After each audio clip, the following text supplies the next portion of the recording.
Welcome back to grasp and gain. இது நம்ம விக்ரமாதித்தன் கதைகளோட எபிசோட் நம்பர் 25. விக்ரமாதித்தன் கிட்ட வேதாள சொல்ற 20வது புதிர்கதை. கங்கை கரைக்கு அருகே இருந்த கனகபுரம் என்னும் நகரத்தை யசோதனன் என்னும் ஒரு மன்னன் ஆட்சி செய்து வந்தான். அவன் சாஸ்திரங்களை நன்கு அறிந்தவன், மிகவும் நேர்மையானவன். பக்கத்து நாட்டெல்லாம் கவர்ந்து கொள்ளணும்னு அவன் நினைச்சதே இல்லை. அந்த நகரத்துல பெரிய வியாபாரி ஒருத்தன் இருந்தான். அவனுக்கு உன்மாதினி அப்படின்னு ஒரு அழகான பெண் இருந்தாள். ஒரு நாள் உன்மாதினியோட தந்தை அரசனை போய் சந்திச்சு, அரசே, இந்த மாதிரி இந்த நாட்டுல எல்லா சிறப்பானதும் உங்களுக்கே உரியதாகும். என்னுடைய மகள் ரொம்ப பேரழகி, அவளை உங்களுக்கு திருமணம் செஞ்சுக்க விருப்பம்னா நீங்க ஏத்துக்கலாம். தங்களுக்கு விருப்பம் இல்லை என்றால் நான் வேறு வரன் தேடுவேன் அப்படின்னு கேக்குறான். அத ராஜாவும் ஏற்று அரசவையில் உள்ள சில பெரியவர்கள் எல்லாம் அனுப்பி உன்மாதிரி நான் திருமணம் செய்து கொள்ள ஏற்றவளா அப்படின்னு பாத்துட்டு வாங்கன்னு அனுப்பி வைக்கிறான். அந்த பெரியவங்களும் உன்மாதினியை போய் சந்திக்கிறாங்க.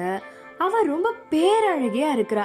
அவ அழகுல பிரமிச்சு போயிட்டு, எங்கடா இவளை ராஜாக்கு திருமணம் செய்து கொடுத்தா ராஜா இவளோட அழகுல மயங்கி நாட்டை கவனிக்காம அலட்சியம் செய்திட போறான், அதனால நாடு பாழாகி விடுமே என்ற பயத்துல அரசவைக்கு திரும்பி ராஜா கிட்ட, இல்ல ராஜா, உன்மாதினியோட முகத்துல ஏதோ குறை தெரியுது, அவ உங்களை திருமணம் செய்து கொள்வதற்கு தகுதியுடையவளா தெரியல அப்படின்னு சும்மா போய் சொல்லிடுறாங்க.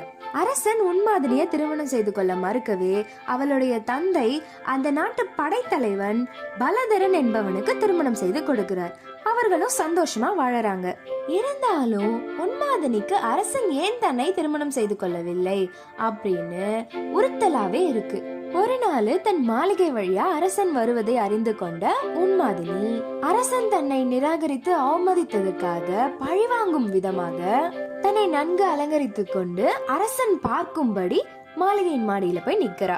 அரசனும் அவளை பார்த்து அவ அழகுல மயங்கி பிரமிச்சு போய் நிக்கிறான். பிறகு அரண்மனை சேர்ந்ததும் அவள் யார் என்பதை விசாரிக்கிறான். அப்போ அவதான் அந்த வியாபாரியின் மகள் உன்மாதினி அப்படின்றத தெரிஞ்சுக்கிட்டு ஏற்கனவே அவர்கிட்ட போய் சொன்ன அந்த பெரியவங்களை நாடு கடத்திறான். உன்மாதிரியின் அழகில் மயங்கிய நமது ராஜாவின் மனது அவளையே நினைத்து பரிதவித்துக் கொண்டிருந்தது. அதை வெளியிலயும் சொல்ல முடியல. அதனால அவனுடைய உடம்பும் வர வர ரொம்ப மோசமான நிலைக்கு போயிடுது.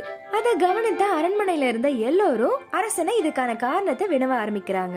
அவனும் தொந்தரவு தாங்க முடியாம அதை சொல்லிடுறான். உடனே அதற்கு அவங்க, இதற்காக ஏன் கவலைப்பட வேண்டும், உங்களோட ஆணைக்கு அவ காத்திருக்கா, நீங்க இப்ப சொன்னா கூட அவளை அழைச்சிட்டு வந்துடலாம் அப்படின்னு சொல்றாங்க. ஆனா நீதி தவறாத மன்னன் அவர்கள் சொல்வதை ஏற்கவில்லை. இந்த விஷயம் படைத்தலைவன் பலதரனுக்கு தெரிய வருது. உடனே அவன் ஓடோடி போய் அரசன் கிட்ட, அரசே, உன்மாதினி என்னுடைய மனைவி என்பதால் தாங்கள் ஏற்க தயங்கினால் நான் அவளை கோயிலுக்கு தானம் செய்து விடுகிறேன். அப்பொழுது நீங்கள் அவளை ஏற்றுக்கொள்ளலாம், எந்த தோஷமும் இருக்காது அப்படின்னு சொல்றான். இதை கேட்ட ராஜாவுக்கு ரொம்ப கோபம் வந்துடுது. அரசனாக உள்ள நான் அறநெறி விட்டு விலகினால் மக்களும் அதையே தானே பின்பற்றுவார்கள்.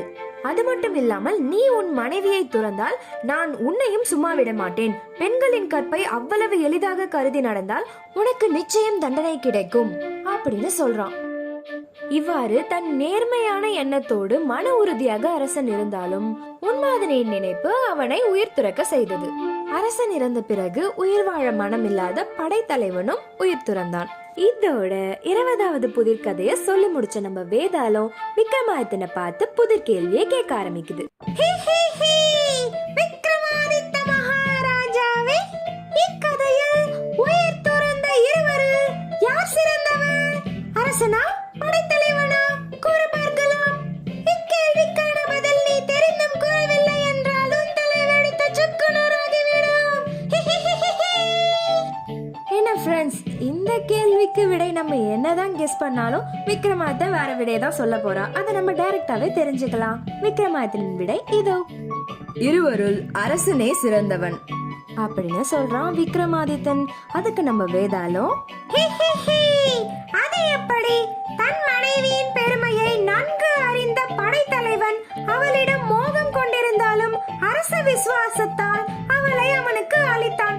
அரசன் இறந்த பிறகும் தன் உயிரை மாய்த்துக் கொண்டான். அரசனே அவளை பற்றி நன்றாக அறிந்து கொள்ளாமல் அவளை ஏற்க மறுத்தான். அவ்விதம் இருக்க படைத்தலைவனை காட்டிலும் அரசன் எவ்வாறு உயர்ந்தவனாவான், உன் விளக்கத்தை விளக்கி கூறுவார்களாம் அப்படின்னு வேதாளம் கேட்டதுக்கு விக்ரமாதித்தன், நீ கூறுவது உண்மைதான். ஆயினும் அரச விசுவாசம் கொண்ட படைத்தலைவன் அரசனுக்காக உயிர் துறந்ததில் சிறப்பு ஒன்றும் இல்லை. அது அவன் கடமையே ஆகும். ஆனால் அரசர்களோ மிகுந்த அதிகாரம் உடையவர்கள். தன் விருப்பத்தை நிறைவேற்றிக் கொள்ள என்ன வேண்டுமானாலும் செய்வார்கள். ஆனால் யசோதன மன்னனோ உன்மாதினியிடம் கொண்ட காதலால் தன் உயிரையே இழந்தாலும் அறநெறியின் வழியிலிருந்து நழுவவில்லை. அவ்வளவு திட சித்தம் கொண்ட அரசனே சிறந்தவன் அப்படின்னு சொல்றான். இத கேட்ட வேதாளம், சரியான விடையை விளக்கத்தோடு சொல்லிவிட்டாய் விக்ரமாதித்தா. இருந்தாலும் உன் மௌனம் கலைந்து விட்டதே. நான் சென்று வருகிறேன் அப்படின்னு சொல்லிட்டு வழக்கம் போல முருங்கை மரத்துல போயிட்டு ஏறிக்குச்சு. வேதாளம் சொல்ற அடுத்த கதையை நம்ம அடுத்த எபிசோட்ல கேட்கலாம். தொடர்ந்து விக்ரமாதித்தன் கதைகளை கேட்க எங்களோட சேனலை இன்னும் சப்ஸ்கிரைப் பண்ணாதவங்க சப்ஸ்கிரைப் பண்ணிக்கோங்க. அப்படியே கூட இருக்க பெல் பட்டனையும் பிரஸ் பண்ணிக்கோங்க. அப்பதான் நாங்க போடுற அடுத்தடுத்த கதைகளையும் உடனுக்குடனே கேட்கலாம். Bye friends.